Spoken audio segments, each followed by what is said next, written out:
Adepte des entrées en scène remarquées et des coups de théâtre, Elon Musk a encore créé la surprise.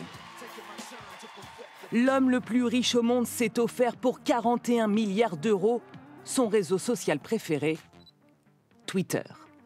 Depuis longtemps, le magnat américain se plaignait du manque de liberté des 217 millions d'utilisateurs quotidiens de Twitter, dû à des règles de modération trop strictes selon lui. C'est important que les gens aient le sentiment de s'exprimer librement et que ce soit une réalité, dans les limites de la loi bien sûr.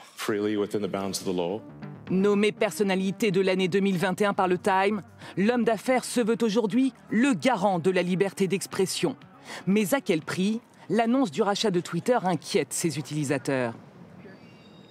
Les choses vont probablement empirer sur Twitter s'il fait ça. C'est la porte ouverte aux fausses informations, aux discours de haine ou à encore plus de harcèlement.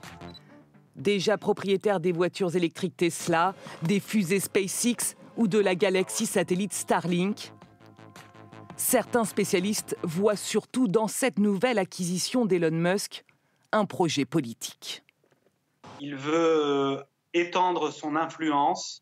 Il veut pouvoir être dans les petits papiers des hommes politiques importants aujourd'hui et sans doute plutôt à venir pour que ses amitiés lui permettent de faciliter ses projets entrepreneuriaux. Par la voix de sa porte-parole, le président américain Joe Biden s'est dit préoccupé par le pouvoir grandissant des réseaux sociaux. Quant à son prédécesseur Donald Trump, banni de Twitter depuis 18 mois, il n'entend pas y revenir, du moins pour l'instant.